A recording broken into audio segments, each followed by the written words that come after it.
नमस्कार मित्रहो. लातूर लोकसभा मुख्य संयोजकपदी माजी मंत्री आमदार संभाजीराव पाटील निलंगेकर यांच्यावर जबाबदारी सोपवण्यात आलेली आहे आणि त्या निमित्तानं मुख्य संयोजक म्हणून त्यांच्या डोक्यातील ब्ल्यूप्रिंट आणि नेमकं काय काय यंत्रणा, कारण आज काँग्रेस प्रचारात प्रचंड मुसंडी घेतलेली आहे आणि अशा एका परिस्थितीमध्ये विस्कटलेली भाजपची घडी हे आपण कसं बसवणार याबद्दल लोकांना सांगावं अशी मी विनंती करतो. नमस्कार. सर्वात पहिलं आपलं जे मत आहे की काँग्रेसनी मुसंडी घेतलेली आहे. आपल्याला हे मागच्या 7-8 दिवसामध्येच काँग्रेसचा जो काही प्रचार चालू असेल हे आपल्याला समोर दिसतं. भारतीय जनता पार्टीचा जो प्रचाराची सुरुवात होतीये ही 2019 मध्ये ज्यावेळेस नवं सरकार बनलं त्याच्या दुसऱ्या दिवसापासून त्यावेळेसचे आमचे तत्कालीन अध्यक्ष माननीय अमित शाह साहेबांनी आमची प्रचाराची सुरुवात केली. आम्ही विजयाने कुठंही आमच्यामध्ये बदल आला नाही, पण परत कार्यकर्ता जमिनीवर त्या ठिकाणी उतरला आणि त्यानंतर आमचं सतत ही प्रक्रिया, प्रचाराची प्रक्रिया, लोकांपर्यंत जाणं, लोकांपर्यंत पोहोचणं ही भारतीय जनता पार्टीची मागच्या सतत 5 वर्षापासून चालू आहे. प्रचार हा फक्त 7-8 दिवसातली मुसंडी ही आपल्याला दिसती, म्हणजे माध्यमातून असेल, सोशल मीडियाच्या माध्यमातून असेल, पण खरं तर मुसंडी मागच्या 5 वर्षातली आपण बघायला पाहिजे. त्या 5 वर्षामध्ये काँग्रेस पक्ष होता कुठं? ज्यावेळेस आपल्यावर एवढं मोठं संकट आलं होतं कोविड सारखं, ह्या काळामध्ये लातूरमधली परिस्थिती जर पाहिली त्यावेळेसचे तत्कालीन पालकमंत्री ज्यांच्या हातामध्ये ही सर्व सत्ता होती, ते सरकारमध्ये मंत्री होते, जबाबदारी होती, आरोग्यासारखं महत्वाचं खातं होतं, त्या काळात देखील महाराष्ट्रात सर्वात अधिक मृत्यूचा दर हा लातूरमध्ये झाला. मग हे त्या काळात कुठं होते 5 वर्षाच्या काळात? आज आमच्या उमेदवारांनी असेल किंवा भारतीय जनता पार्टी यांनी मागच्या 5 वर्षामध्ये कोविडच्या काळामध्ये घेतलेले निर्णय, त्या काळामध्ये लोकांशी असलेला संपर्क, लोकांपर्यंत त्यांच्या घरापर्यंत त्यांचं पोचवलेलं रेशन, त्याचसोबत 100% सर्वांना वॅक्सिनेशन करून घेणं, या सर्व गोष्टी हे एक माध्यमातून आमच्या संघटनेच्या वतीने होत गेलेले आहेत. त्याचसोबत नंतर रेल्वे बोगीचा कारखान्याचा शुभारंभ झालं, तोही आम्ही लोकांपर्यंत घेऊन चाललो. असे अनेक उपक्रम आहेत जे अनेक विकासाचे मुद्दे जे 5 वर्षापूर्वी आम्ही बोलले होते ते पूर्ण करण्याचा प्रयत्न करत होतो. त्यामुळे आज आपल्याला उमेदवारी घोषित झाल्यानंतरचा जो एक माध्यमाच्या माध्यमातून जो दिसलेला जो प्रचार असेल एवढाच मला समोर वाटतोय, पण भारतीय जनता पार्टीचा कार्यकर्ता हा बूथ स्तरापर्यंत त्या ठिकाणी काम करतोय. 4 वर्ष 11 महिने 29 दिवस भारतीय जनता पार्टी ही वेगवेगळ्या योजनांच्या माध्यमातून, मग मन की बात असेल, लाभार्थ्यांच्या बैठका असतील, वॉरियरच्या बैठका असतील, ते होत आहे. पण नेमकं ते युती, महायुती 11 पक्ष आणि त्यामुळं प्रॉब्लेम ठिकठिकाणी क्रिएट होत आहेत. आम्हाला बोलवत नाही, म्हणजे चर्चा चांगल्याची होत नाही, नकारात्मक चर्चा करण्याचा जनतेतून आणि विरोधकातून प्रयत्न केला जात आहे. नाही, साहजिक ही एक ह्युमन टेंडन्सी आहे. सहसा लोकांची ही मानसिकताच असते. आज आपल्या घरामध्ये एखादं लग्न कार्य असेल त्याच्यामध्ये अनेक लोक येतात, पण जो नाही आला त्याची अधिकची चर्चा होती.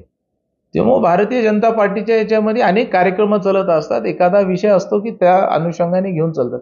पण भारतीय जनता पार्टी एक मोठा परिवार आहे, तो सर्वांना घेऊन चालत असतात. आज जर ह्यापूर्वी जर आपण पाहिलं की अनेक ठिकाणी आजही काँग्रेसचं जरी आपण बघा, ते काय एकच पक्ष आहे असंही नाहीये. त्यांच्यामध्ये अनेक पक्ष त्यांच्या सोबतची त्यांनी एक महाआघाडी तयार केलेली आहे. आजही त्या महाआघाडीमध्ये कोण उद्याचे पंतप्रधान हे त्यांना निश्चित करता आलं नाही. तसं आज भारतीय जनता पार्टी, आज आम्ही ठामपणे सांगू शकतो की आमचे पंतप्रधान माननीय नरेंद्र मोदी साहेब आहेत. तसं विरोधकांकडनं आज ही भूमिका नाहीये. माझं आपल्या माध्यमातून आव्हान आहे की उद्या ह्यांचे जे स्वप्न आहेत, जे मुंगेरीलालचे हसीन स्वप्न म्हणतात की आम्ही सरकारमध्ये येऊ, सरकारमध्ये आल्यानंतर आम्ही एकत्रित बसू, त्याच्यानंतर आम्ही पंतप्रधानाचं नाव ठरवू, आणि ह्या पंतप्रधानांच्या नावातून आम्ही कोणाला ठरवायचं ही नंतर कधी ना कधी हवेतली चर्चा सध्या आहे. तसं आज आम्ही ठामपणे सांगू शकतो की आमचे पंतप्रधान माननीय नरेंद्र मोदी साहेब आहेत. आपण गेल्या वेळा तुमच्या सांगण्यावर टीम वर्क करून तुम्ही प्रचंड मताधिक्य मिळवलं, तर तुम्हाला परत लोकांनी का मत द्यावं या संदर्भात काही ब्लूप्रिंट आपण सांगू शकता का की हे केलं हे करणार? आज सर्वात महत्वाचं ही राष्ट्रीय आपल्या देशाची निवडणूक आहे. देशाच्या निवडणुकीमध्ये आपण सरकार जे नेमणार आहे ते आपल्या देशाचे भविष्य आणि वैभवशाली भारत निर्माण करण्यासाठीचं सरकार आपल्याला नेमायचं आहे. आज हे स्थानिकचे जे प्रश्न बऱ्याचदा चर्चेत येतात की आज पाहत असताना माझी जनतेला विनंती आहे की सर्वात पहिलं राष्ट्राच्या हितामध्ये असणारं व्यक्तिमत्व कोणचं आहे ह्याच्याकडे आपण लक्ष देणं गरजेचं आहे. कोणता पक्ष त्या ठिकाणी आपल्याला न्याय देऊ शकतो, आपल्यालाच नाही तर आपल्या येणाऱ्या पुढच्या पिढीला न्याय देऊ शकतो, अशा पक्षासोबत उभा टाकायला पाहिजे. आणि देशभरामधून असं एकच आवाज निघतो की माननीय नरेंद्र मोदी साहेब भारतीय जनता पार्टी असा पक्ष आहे की जो येणाऱ्या आपल्या पिढीला पुढच्या पिढीला ते देखील न्याय देऊ शकतात. आणि स्थानिक विषय जर आपण म्हटलं की लातूर जिल्ह्यामध्ये मागच्या काळामध्ये अनेक विषय जर आपण पाहिले, जे 5 वर्षामध्ये चालू झालेले नवे रेल्वेज आहेत, नवे लाईन्स मधून अनेक रेल्वे चालू झाल्यात. पूर्वी एक होती ते आता 24 पर्यंत आपल्या रेल्वे वेगवेगळ्या दिशांनी चालू झालेले आहेत. रेल्वेचं पिट लाईनचं काम कंप्लीट झालेलं आहे जे केंद्र सरकारचं आहे. आरोग्याच्या विषयामध्ये केंद्राने मोठ्या प्रमाणात निधी दिला. आणि सर्वात महत्वाचं म्हणजे आपल्याला जे रस्त्याचं जाळं जे आपल्याला जिल्ह्यामध्ये दिसत आहेत ते माननीय गडकरी साहेबांनी पंतप्रधानांच्या नेतृत्वामध्ये लातूर जिल्ह्याला 10,000 कोटीपेक्षा अधिक निधी माननीय गडकरी साहेबांनी दिला. ज्या लातूरमध्ये एक राष्ट्रीय महामार्ग नव्हता त्या लातूर जिल्ह्यामध्ये प्रत्येक तालुक्याला जाणारा राष्ट्रीय महामार्ग जोडण्याचं काम माननीय गडकरी साहेबांनी केलं.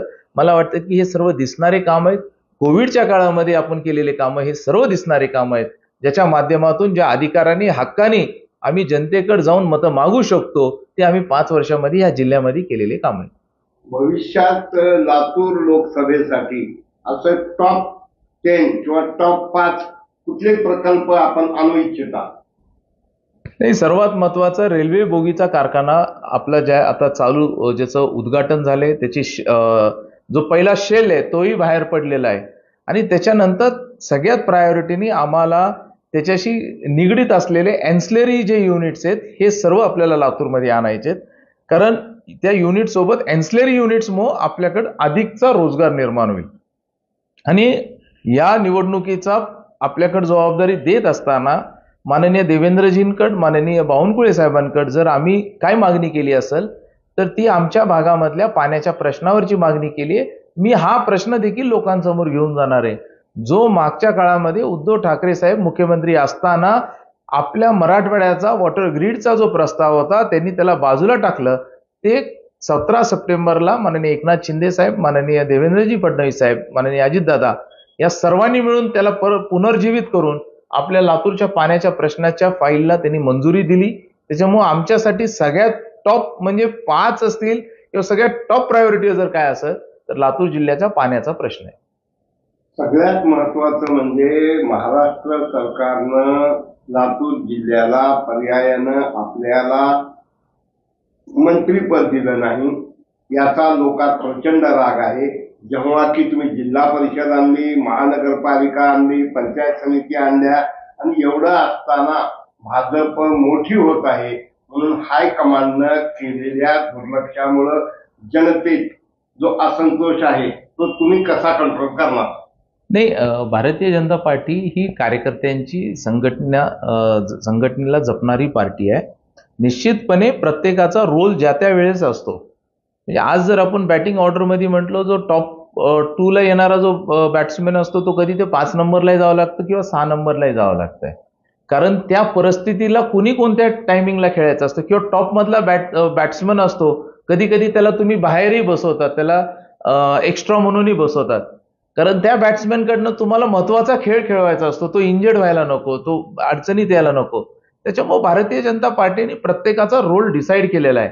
आणि निश्चितपणे जे काही पार्टी जबाबदारी दिली ह्यापूर्वी पण आपल्याला देत असताना वयाच्या 35 मध्ये कुणालाही कॅबिनेट मंत्री दिलं नव्हतं, तर भारतीय जनता पार्टीने आपल्याला त्या वयात कॅबिनेट मंत्री दिलं. म्हणजे ह्याचा अर्थ असा, आपण दुसरी सकारात्मक म्हणजे पॉझिटिव्ह बाजू जर पाहिली, की अनेक लोक माझ्यापेक्षा सिनियर असताना, 5 टाइम 6 टाइम सिनियर असताना देखील आपल्याला पक्ष संधी देतो. आणि आज जर आपल्याला पार्टी जर म्हणत असेल की तुम्ही आज आपण जे सध्याच्या राजकीय परिस्थितीमध्ये, की आज आपल्याला मागं थांबून आपल्याला दुसरी जबाबदारी दिली, आज जसं पार्टीने आपल्याला सांगितलं की लोकसभा जिंकायची, तर आम्हाला लोकसभा जिंकण्याच्या अनुषंगाने आम्ही काम करतो. आता दिवस राहिले 25 मतदान पेटीपर्यंत जायला. या 25 दिवसामध्ये सभा, बैठका, पोलचीट, उमेदवारानं केलेलं काम आणि कार्यकर्त्याचा समन्वय हे तयार होऊ शकेल का? आपण लोकांपर्यंत पोहोचू असं तुम्हाला विश्वास आहे का? नाही, निश्चितपणे आमची रचना पूर्ण 2125 बूथ पर्यंत लागलेली आहे. जर आपण मला जर विचारलात, 2125 म्हणजे प्रत्येक 10 बूथ मागं आमचा एक माणूस निश्चित ठरलेला आहे. मी आज आपल्याला हे नावं सहित सांगू शकतो. जे 300 कार्यकर्ते ह्या नियोजनासाठी, योजनेसाठी निश्चित झालेले आहेत. मी ह्या सर्वांचे सुपर वॉरियर जे आहेत त्यांच्याकडे हे 10 बूथ ज्यांच्याकडे ठरलेले आहेत, कुणाकडे 7 बूथ, कुणाकडे 8 बूथ, त्याच्यामध्ये माझ्या स्वतःकडे 7 बूथ आहेत. त्याच्यामुळं आपण जर पाहिलं की रचना आपली मुळापर्यंत आम्ही घेऊन गेलेलो आहे. आम्ही वर हवेत किंवा माध्यम सोशल मीडियावर किंवा फेसबुकवर भारतीय जनता पार्टीचा प्रचार हा फेसबुकवर नसून हा फेस टू फेस प्रचार आहे. त्या विश्वासावर आम्ही सांगू शकतो की भारतीय जनता पार्टी निवडून येणार. तुम्ही म्हणलात की हे 42 डिग्री तापमानात सशाचं पिल्लू हे बाहेर निघणार नाही, पण ते दुडू फिरलाय आणि तुमच्या धसक्यानं कुठं पुरी भाजी खा, कुठं चहा पे. कारण शेळकेच्या ह्याच्यावर पुरी भाजी खाणं आणि पाणी तिथलं पिणं हे अवघड असताना तुम्ही त्याला घाम काढलाय आणि त्याच्यामुळं आता त्यांनी दाम बी काढणार, घाम बी काढणार. आपली अवस्था कशी राहणार की आपली टीम सज्ज आहे का? नाही, अजून 25 दिवस आहेत. एका दिवसाने हे होत नाही. आणि आर्टिफिशियली करणं आणि ओरिजिनल राहणं हे लोकांना कळतंय. मागच्या राजकीय लोक असं म्हणतात की भैया सध्या नाराज आहेत, आणखीन ते ऍक्टिव्ह झाले नाहीत. नाही, नाराज बिलकुल नाहीये. पूर्ण रचनेचं आपण नियोजन करत आहे. आणि काही गोष्टी असतात की जे बैठकीमध्ये नियोजन केले जातात, बैठकीच्या माध्यमातून कार्यकर्त्यांवर जबाबदारी निश्चित केली जाते. आणि मैदानातलं नियोजन ते आपलं वेगळ्या पद्धतीने असतंच. आणि जसा फॉर्म भरेल तशा निवडणूक पुढं रंगात येत जाईल. पण निश्चित आपण आपल्या पद्धतीने आम्ही आमची स्ट्रॅटेजी जी आहे त्या स्ट्रॅटेजीने आपल्याला बाहेर दिसलेलं आहे. मी तुम्हाला एवढं निश्चित सांगू शकतो की 25 तारखेनंतर आम्ही तुम्ही म्हणजे आज तुम्ही 25 तारखेला तुम्ही तिथं बसताल आणि माझी मुलाखत घेताल की काँग्रेस पक्ष कुठं दिसत नाही, त्यांचं नियोजन दिसत नाही, असे काय काय चमत्कार होऊ शकतात, काय काय घडू शकतं मताचं परिवर्तन. आणि in politics nothing is impossible. म्हणजे आजची गोष्ट उद्या राहू शकत नाहीत. आणि आपल्यालाही माहिती आहे की राजकीय मोठ्या नेत्यांनी सांगितलं होतं की 2+2 is not 4 in politics, it might be 3 or might be 5. असं एक त्यांचा शब्द होता. त्याच्यामुळं आज जे दिसतंय ते उद्या राहणार नाही. आणि उद्याचं जे चित्र राहणार आहे ते निश्चितपणे एक सकारात्मक चित्र राहणार आहे. या देशातल्या जनतेने सर्वांनी ठरवलंय की मला आज माझी काळजी नाही. बद्दर साहेब आज इथं बसणाऱ्या आम्हा सर्व भारतातील जनतेला त्यांच्या स्वतःची काळजी नाही, तर त्यांच्या मुलाबाळांची काळजी आहे. त्याच्यामुळे देशातल्या प्रत्येक नागरिकाला माहिती आहे की माझ्या मुलाबाळांचं जर भविष्य जर कोण सुरक्षित ठेवू शकतंय तर ते म्हणजे एकच नाव आहे, माननीय नरेंद्र मोदी साहेब. आता नरेंद्र मोदीकडे पहा आणि मत द्या. निश्चित हे योग्य आहे. पण जिल्ह्यातील भाजपमध्ये प्रचंड गटबाजी असल्याची कुजबूज ऐकायला मिळते. आणि कॅप्टन जर सगळे खेळाडू व्यवस्थित इमानदारीनं खेळले तरच कॅप्टन आत्मविश्वासानं लढू शकतो. तुम्हाला म्हणजे आत्मविश्वास आहे का की तुमचा सगळा संघ हा सज्ज आहे, फिट आहे? ते काय तुम्ही एक घोषवाक्य मला आठवत नाही नेमकं की फिट मी कसा आहे काय, तर तुम्हाला काय वाटतं की यावर सगळ्या अडचणीवर अडथळ्यावर ते संभाजीराव पाटील जेव्हा जिल्हा परिषदेला भगवानजी काळे असताना निलंग्यामधून आघाडीचं म्हणजे तुम्ही एक संघर्षशील आहात आणि तुम्ही एकदा पेटलात की समोरच्याची राग केल्याशिवाय राहत नाही. मग या परिस्थितीत ते संभाजीराव आम्हाला कधीच पसंत दिसणार नाही. निश्चितपणे भारतीय जनता पार्टीचा प्रचार आणि आपण जे म्हणतात की आमच्यामध्ये कुठंतरी गटबाजी किंवा हे, मी आपल्याला नम्रतेने सांगतो, आम्ही सर्वजण एकत्रित पत्रकार परिषद घेतली. त्या प्रेसमध्ये भारतीय जनता पार्टी तर सर्वच होते, पण आमच्या सोबतचे सर्व मित्र पक्ष होते. म्हणजे मला वाटतं की ह्याच्यापेक्षा एकजूटपणा काय असतो. आणि सर्वजण एकजुटीने एक ताकदीने कामं लागलेत. प्रत्येकाला आपापल्या भागामध्ये काम दिलंय. आज तुम्ही दुसरी बाजू जर बघितली काँग्रेस पक्षाची, त्यांची गटबाजी म्हणजे त्यांच्यामध्ये काही राहिलंच नाही शिल्लक. एक व्यक्ती राहिलेला आहे, एकच व्यक्ती आहे पूर्ण काँग्रेस पक्षामध्ये, एकच व्यक्ती. आज आम्ही भारतीय जनता पार्टी म्हटल्यावर मी 4 नावं सांगू शकतो.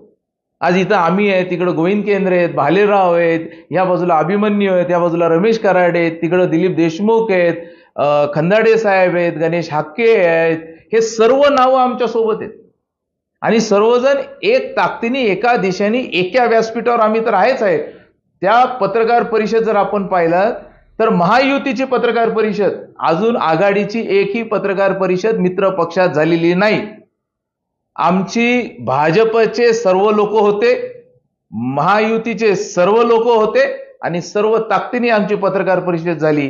त्या उलट अनेक वर्ष भीष्म पितामह ज्यांनी या काँग्रेस पक्षाच्या पाठीशी मजबूतीने उभा टाकलं, ज्यांनी कधीही त्यांचा एक मोठा आशीर्वाद त्यांच्या पाठीशी होता, म्हणून काँग्रेस पक्षाचं राजकारण या जिल्ह्यामध्ये चाललं. जे कॉम्बिनेशन चाललं होतं, त्या कॉम्बिनेशन, त्या कुटुंबातील एवढी मोठी व्यक्ती ते जर घर सोडून बाहेर जर पडत असतील तर आमचं जर तुम्ही काय शब्द वापरला, गटबाजी, पण त्यांचं घरच शिल्लक राहिलं नाही. एकच व्यक्ती आहे. मला नाव सांगा बरं. आमच्या इथं बाबासाहेब पाटील ताकदीने आमच्या सोबत आहेत, तिकडं संजय बनसोडे साहेब आमच्या सोबत आहे. हे सर्वजण पत्रकार परिषद मध्ये होते. ह्याला एकजूट म्हणतात. संभाजी पाटीलनी कुटुंब एक केलंय, महायुती एकत्रित केली आहे. भारतीय जनता पार्टीच्या व्यासपीठावर तुम्हाला सर्वजण दिसतात. याचा अर्थ असा आहे की आम्ही परिवार मोठा केलेला आहे, कुटुंब मोठं केलंय. त्यांच्याकडे म्हणजे कोणताच असा व्यक्ती नाही. अजूनही बघा, मला काँग्रेसच्या नेत्याचं नाव नाही घ्यायचंय, त्यांच्याशिवाय दुसरा कोणता नेता या जिल्ह्यामध्ये त्यांच्यासोबत त्यांनी घ्यावं पत्रकार परिषद, आणि एक काँग्रेस पक्षाचा माणूस, मजबूत वजनदार माणूस, त्यांच्या व्यतिरिक्त कोण राहिलाय शिल्लक हे त्यांनी सांगावं. आता आपल्याकडे अशोकराव चव्हाण सोडून गेले, त्यांना बसवराज पाटील सोडून गेले, आपल्याकडे आले, अशोक चव्हाण त्यांना सोडून गेले, अर्चनाताई पाटील चाकूरकर सोडून गेल्या, निटुरे सोडून गेले. लातूर शहर हे सगळ्यात वीक आजची अवस्था आहे. मग या संदर्भात आपलं जे आम्हाला सांगू नका, पण नियोजन काय, तुम्ही निलंगा बघणार का पूर्ण मतदारसंघ बघणार? कारण लोकांची चर्चा मधून काही लोक अशा काळ्या लावून सोडत असतात, भैया फक्त निलंगाच बघणार. तुम्ही संयोजक पूर्ण मतदारसंघाचे असल्यामुळं तुम्ही संपूर्ण लोकसभा मतदारसंघाचं नियोजन करणार की फक्त निलंग्याचं? मी आपल्याला एवढंच सांगतो, माझी जबाबदारी हा लोकसभेची पूर्ण जबाबदारी आहे. त्यामुळे मी आपल्याला पूर्ण जिल्हाभर प्रवास करत आहे. शहरामध्ये माझा प्रवास आहे, इथल्याही रचना आपण लावलेली आहे. त्यामुळं माझं अधिकचं निलंग्यापेक्षा मी लातूर शहरामध्ये बघणारच आहे. त्याच्यामुळं निश्चितपणे मी आज आपल्याला फिगर नाही सांगणार, पण 25 तारखेला मी निश्चितपणे सांगू शकतो की लातूर शहरातून किती टक्के मताधिक्य आम्हाला भेटू शकतात. गेल्या वेळा 3 लाख काही हजार मतांना आपण जिंकलो. या वेळा तुमचं ध्येय, टार्गेट, गोल, जसं आपकी बार 400 पार, तसं लातूर लोकसभेचं टार्गेट काय? मराठवाड्यामध्ये सर्वात अधिक मतांनी निवडून येणारी जागा जर कोणती असेल, लातूर लोकसभेची भारतीय जनता पार्टीची असणार आहे. याशिवाय मतदारांना आपण काही आमच्या माध्यमातून सांगू इच्छिता का? नाही, माझं सर्व मतदार बंधू भगिनींना विनंती आहे की निश्चितपणे ही देशाची निवडणूक आहे. आपलं देशाचं नेतृत्व आपल्याला ठरवायचे. अनेक प्रसंग, अनेक संकट आपल्या देशावर येऊन गेलेले आहेत. त्या संकटात आपल्या नेतृत्वाने, माननीय मोदी साहेबांनी ज्या पद्धतीने नेतृत्व केलं, आज जगाच्या पाठीवर आपल्या देशाचा सन्मान वाढलेला आहे. आज मला आठवते लातूरमधले मुलं ज्यावेळेस युक्रेनमध्ये अडकले होते, त्या मुलांना ज्यावेळेस इथं आणलं त्यांच्या चेहऱ्यावरचं हास्य ह्याच इथं आम्ही बसून त्यांच्यासोबत चहापान केलं आणि त्या प्रत्येक मुलांनी सांगितलं की मोदी साहेबांचा भारतीय तिरंगा आमच्या हातात होता तर आमच्यावर कोणती गोळीबार झाला नाही तर आम्हाला सेफ पॅसेज आम्हाला बाहेर जाऊ दिलं. मला वाटतं की अशा अनेक गोष्टी आहेत आणि ह्या देशामध्ये मागच्या 10 वर्षामध्ये जे आतंकी हल्ले म्हणा आणि ह्या 5 वर्षामध्ये कोणतेही आतंकी हल्ले आपल्या देशामध्ये आणि शांतता आपल्या देशामध्ये झाली. आपल्या राष्ट्राची आर्थिक प्रगती आपण जर पाहिली ही झालेली आहे. आज जागतिक लेवलला आर्थिक मंदी असताना अनेक विकसित देश आज हे अडचणीत आलेले आहेत पण आपला भारत त्या ठिकाणी खंबीरपणे उभा टाकलाय. ते आपल्या नेतृत्वाला त्याचं सगळे जे काही आपण म्हणतात ते जे काही त्याचे श्रेय असेल ते आपल्या नेतृत्वाला जात आहे. आणि माझी आपल्याला विनंती आहे निश्चितपणे जिल्ह्यामध्ये पण आपण पाहिलं की मराठवाड्यातला पहिला आपल्या मराठवाड्यासाठीचा रेल्वे बोगीचा कारखाना वंदे भारतचे जे रेल्वे बनणार आहेत हे लातूरमध्ये बनणार आहेत. हा 70,000 कोटीचा प्रकल्प आपल्या लातूरला दिला. या नेतृत्वाने कायम आपल्या लातूरवर न्याय देण्याचं काम केलेलं आहे. मी आपल्या माध्यमातून निश्चित जनतेला आवाहन करतो की एकच ध्येय आमच्या समोर आहे ते म्हणजे लातूरला ह्या पाण्याच्या अडचणीतून बाहेर काढणं. आज मी आपल्याला आवर्जून सांगतो निवडणूक राजकारण म्हणून बोलत नाही पण हेच ध्येय आम्ही जे लातूरच्या जनतेचं ध्येय की लातूरला कायम ह्या पाण्याच्या अडचणीतून बाहेर काढणं हेच आमचं ध्येय असणार आहे. येणाऱ्या काळामध्ये आपल्यालाही माहिती केंद्रामध्ये माननीय मोदी साहेबांच्या नेतृत्वात सरकार येणार आहे. या सरकारकडनं जर कोणती मागणी आम्ही जर करणार असेल देशाचे पंतप्रधान माननीय मोदी साहेब लातूरलाही येतील त्यामध्ये पण आम्ही जर मागणी त्यांच्याकडे काय ठेवणार असेल तर लातूरच्या पाण्याच्या प्रश्नाबद्दलच आम्ही बोलणार आहे. आणि आपल्याला विश्वास देऊ शकतो हा प्रश्न जर कोण सोडू शकतोय आणि कुणाच्या नेतृत्वामध्ये ताकद आहे ते म्हणजे फक्त आणि फक्त माननीय मोदी साहेब. म्हणजे आपल्या सर्वांना विनंती असेल आपण सर्वजण मिळून मोदी साहेबांचे हात बळकट करूया आणि ह्या नेतृत्वावर विश्वास ठेवून भारतीय जनता पार्टीच्या कमळ या चिन्हाच्या समोर जे आपले उमेदवार आहेत सुधाकर शिंगारे यांना निवडून द्यावं एवढीच विनंती करतो. शेवटचं मित्र हो अत्यंत एक स्ट्रगल संघर्ष करणारं नेतृत्व आणि जी मान नेहमी मी संभाजीराव पाटील यांच्याविषयी लागू करतो. मला वाटतं जब मैं कमिटमेंट करता हूं तो अपने आप की भी नहीं सुनता तर त्याने आज कमिटमेंट केलेली आहे.